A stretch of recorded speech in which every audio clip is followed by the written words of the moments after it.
Lucila. Lucy's fine. How are you? Hi, Lucy. How are you? Good, thanks. I would love to send you a reel to review. Everything you're talking about like simple truths, more top of funnel content is like definitely resonating.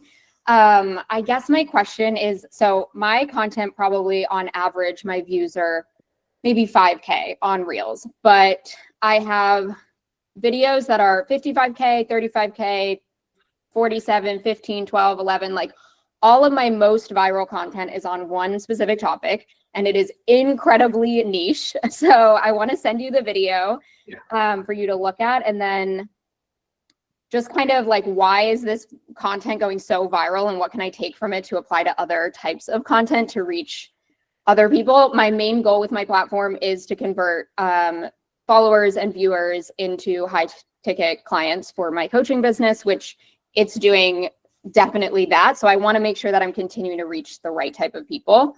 But I think it's super interesting that like this insanely niche content is consistently the most viral on my page. Remind me what your coaching program is on. I teach community builders how to grow their events. So sell out profitable in-person events specifically. So you're telling me that if we host a Public Creative College event, that you'll be the first person we contact? Yeah, pretty much. That sounds good.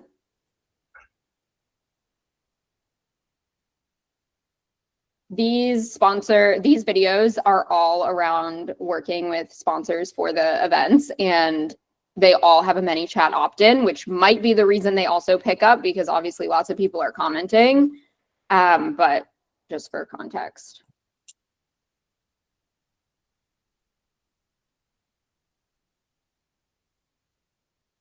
I dropped the link in the chat also. Sorry. You dropped me what? I dropped the link to the video in the chat. Oh, I just realized I wasn't even sharing my screen. So oh, no, you're good. I was playing it on my end, but let alone was I gatekeeping her content. All right, okay. I'll play for the group. I'm going to refresh it because you guys didn't see it. Host community events and you're not working with sponsors, then you are leaving a lot on the table. I'm Lucy. I've worked with hundreds of brand sponsors at my events, and here are 3 ways that sponsors can help you scale your community to a full-time business. Number 1, gifted sponsors allow you to add exceptional value to your ticket price. For example, if a guest receives a $100 activewear set with their ticket and you got that sponsored for $0, you're able to increase your ticket price with 0 cost to you, while also making the purchase a no-brainer for your guest. It's a win-win scenario that adds value to your community while increasing your ticket profit margins. Number 2, as you grow your community, sponsors will actually pay you to be part of your events. Yes, in addition to the thousands of products they give you for free. This allows you to create an entirely new revenue stream for your business outside of ticket sales. And number 3, strategic long-term sponsors become actual partners to your brand. This could mean co-branded events, headline sponsorship dollars, access to otherwise unreachable opportunities, covering the cost of venues, and more. If you're ready to confidently land high-value sponsorship deals, comment the word sponsors and I'll send you my free step-by-step guide. Cool. I'm going to walk you through exactly where my brain is going, and this will be a good thing for everyone else to emulate for their own successful pieces of content. 1 second. So basically, the way that I go through everything is we need an A/B test, let's say, across like the different features of the piece of content. So 1 I see is format. 2nd is like subject, so predicated around your creative vision. 3rd one that I think about is like your target avatar, who your audience is. So I'm going to ask you a series of questions, and that will help me understand how to guide you. And this will be a good practice for everyone as they see it in real time. 1 is, have you done, because I think you did that very well, like your narrative format and the way that you were able to vlog that almost was phenomenal. Have you tried formats like that for, let's say, varying topics? And can you tell me about the results for those? Yes, so I do these types of videos with the same kind of editing and the same voiceover quite frequently. I will say usually not quite as a niche of a topic. Like I've talked about, you know, I built my business with my boyfriend of 7 years, and here's like 7 things that we've learned through that process, something like that. They do okay, but they're not like going viral like this. Yeah, does that answer your question? Yeah, for sure. And so when you, let's say, have you tried to take this subject matter of sponsored community events, and have you tried it in a different format, or are all of these the same formats? So all of the most viral ones are the same format. I have a couple talking head ones that have done okay, but like maybe 10K or less views. And then I have done a a couple other formats that didn't really perform. Like all of the top performing ones are this editing style, this format, like voiceover, and specifically about sponsorships with the opt-in, like comment the word for the freebie, which I'm not complaining because this is the most important content to go viral. So I'm happy that this is what's working the best, but I would love to see it work on other pieces of content in the same way. Totally.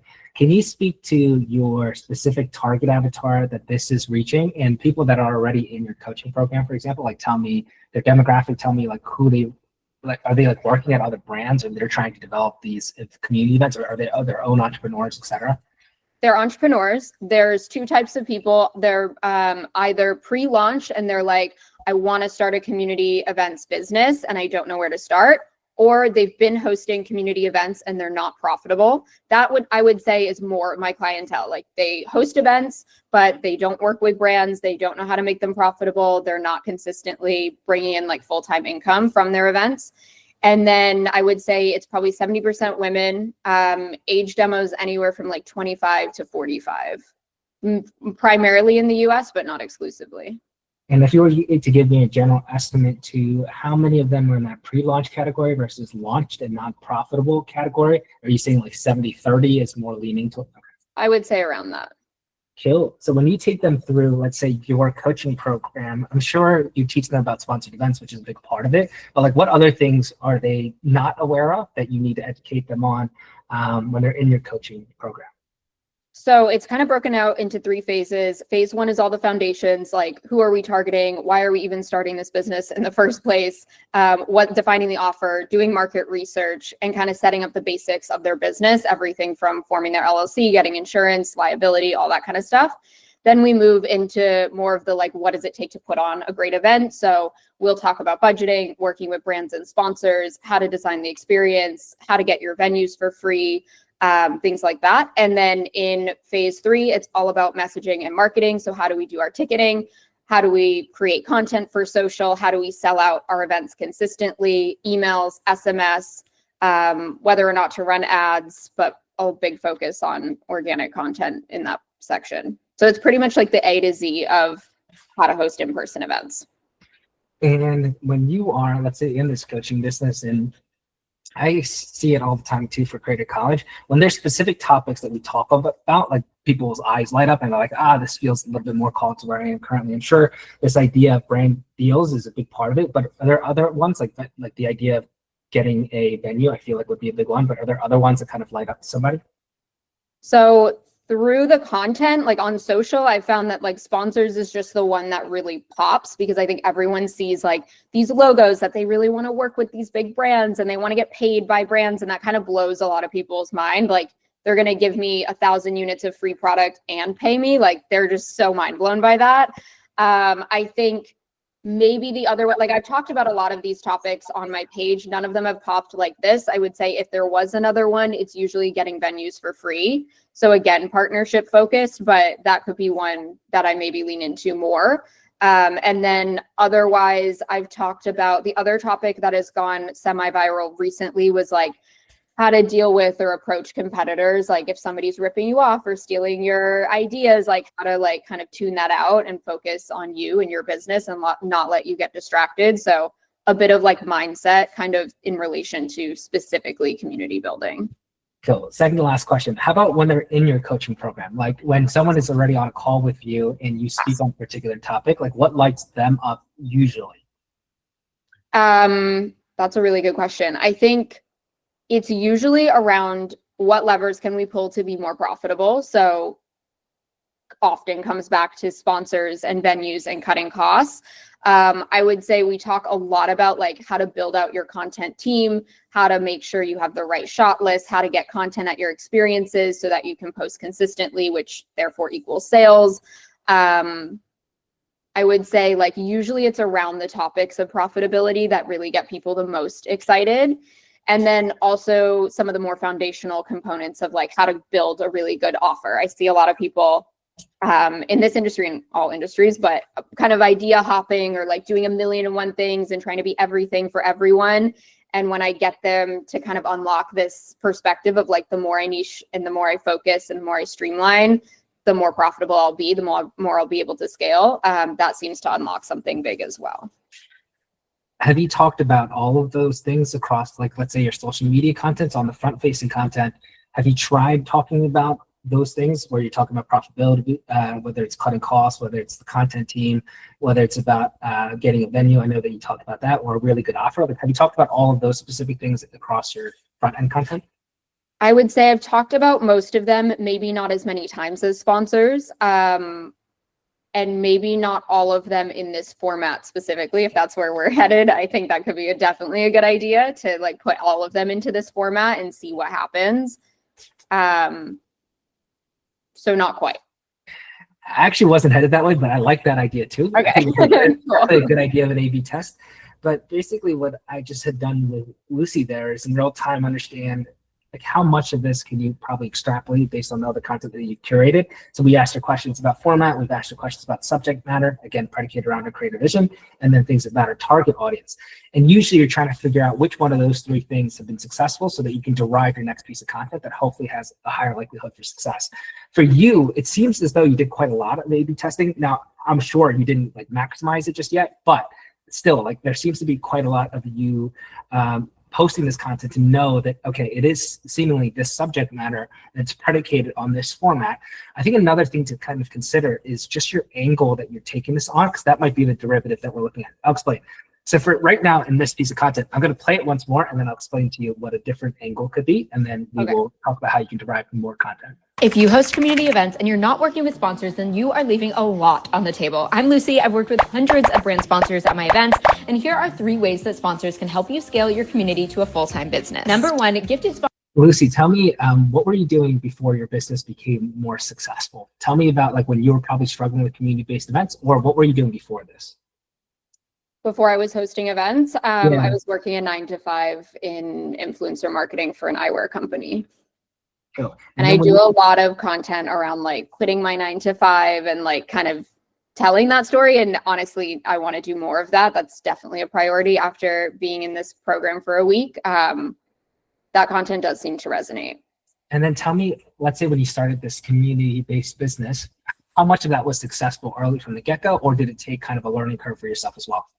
No, it definitely took a learning curve. Like there was a lot of events that would sell out and like visually look successful, but behind the scenes, like I wasn't making as much money. There was an event where I lost $10,000, which is a story I told recently on my page and probably could tell a lot of times over. There was a lot of like trial and error and like figuring it out until I feel like I finally put together a strategy that actually makes these successful continuously and consistently. So yes, not from day one. Still. Community events and you're not working with sponsors, then you are leaving a lot on the table. So for your content, because you are an expert in this domain, I'm assuming a lot of your content feels this way, which is the idea of, hey, this is what you should be doing. You're calling out to a specific demographic, which is very smart. And then you're showcasing to them how they can achieve that level of success. Well, you could reframe your content from this point forward just to give us another iteration or another derivative that we can use to then pivot into another content idea, is to actually showcase it from your journey lens of like when you were in that current existing spot that a lot of your users are in, which is I have seen other people, let's say, or other community-based events work with these lovely brands, and I wanted to do the same. But here's the story of how I couldn't do it, and then here's the story of me now being able to do it.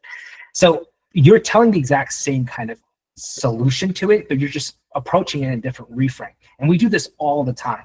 It's because when you're stuck in, let's say, a specific format and substance matter, we have to change the framing of it. So then if you start talking about it from like your own experience and your own journey, that can then be a lever for you to pull on to do other types of content. Right now, you're like stuck in this specific thing, which is great because it's making you a lot of money. But if the goal is to eventually, let's say, get a larger audience, maybe have even more clients, maybe have a low ticket product, maybe have a full digital ecosystem behind you that runs without you necessarily posting content all the time, we need to call to a larger demographic. Meaning that if you start showcasing your journey, you may actually start touching to like larger entrepreneur groups, right? Like if you talk about community-based events, I would not watch your content because I don't host those events myself. if you talked about what it felt like to be an early entrepreneur and trying to figure out what worked for these community-based events and what made you attracted to them, and then how you were able to have that success, that's like, oh shoot, you're calling to me now because I have seen community-based events. I have been interested in it, but I just don't run it myself. That then helps you call to a different demographic. And this is a big thing for a lot of you creators in here. So whether it's a format thing that you're deriving upon, whether it's a sponsor, let's say it's a subject matter for a creative vision, or let's say it's a target audience. For her, we just noticed that it probably wasn't any one of those things. That means that you have to do your last resort, which is changing the framing or like the lens or the perspective. And that will actually allow you to craft other pieces of content that may speak to a larger demographic. I have one more thing to you, but does that make sense before I say my next thing? 100%. Yes, that totally makes sense. I guess, can you give me like what is an example of like the hook or the first 3 seconds of a video that does this in the journey POV? Cool. So it can be, because right now you've told your story already about the 9 to 5 coming from that to this entrepreneurship space. And I think that is a good story to tell, but I think that's a different topic than what I'm trying to refer to here. I think this is more in reference to where your thoughts of this community-based event came from, right? You probably saw it somewhere, right? So maybe it's like a Gymshark event that you had noticed, and you're like, I attended the coolest event ever, and I want to do it for myself. Like maybe that's just the general kind of appeal, because when I see a Gymshark event, I'm like, hey, yeah, that is cool. But I never really had the desire to actually put in the hard work to figure out how to run a successful business that way. You have. But that initial hook will speak to a large demographic, and it will turn the lens into yourself. So nowhere in that content are you starting to say like, you have to do X, Y, and Z. That's not what I'm saying. You should be continuously deriving this content from like, this is what I've done, this is what I've learned, this is the mistakes that I've made. And when you tell it from that larger demographic standpoint, then yes, you flip the narrative so that people like me, people like, let's say Sean, or people like our team that wants to host a Creative College public event in the future, which isn't our main priority. You might be that person for us. Like, we're like, oh, cool. She is just like an entrepreneur, but she's making this as understandable for people like us that don't host one yet, but maybe want to in the future. That's where you're going to start to develop like a digital ecosystem behind you, where you would have like a low ticket product, you would have an entire value stack, and you would allow people like me to join your digital ecosystem, which I'm now speaking on something a little bit off topic, but does that make sense? No, it definitely makes sense. Thank you. Cool. So now the second thing that I want to quickly say, again, I'm taking a while for this question because I think it's so helpful. It's like for everyone that are going to come across successful content in their own, do not run from it. Like, try to understand that this is in your arsenal, but the best creators know how to actually reverse engineer every like feature of that video to know what is actually being successful. So for Lucy, in the future, when she has a big launch, what I want her to do is actually identify a very clear format, right, that it's going to work. When she has a big launch, 3 days out of the 7 days, she's going to predicate that towards the format that has worked in the past. But now what she's doing is building leverage for potentially another derivative. So if this format works, which I bet will, like I bet this lens will work if the subject matter is this strong, then naturally you're going to open yourself up to potentially a new format of content for that launch week that you can start to subjugate into the other interleaf days.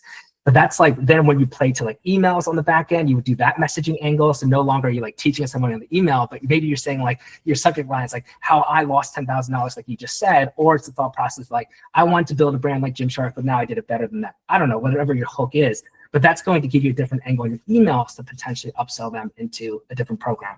But that was a cool practice. Thank you for asking that question. We just did that in real time.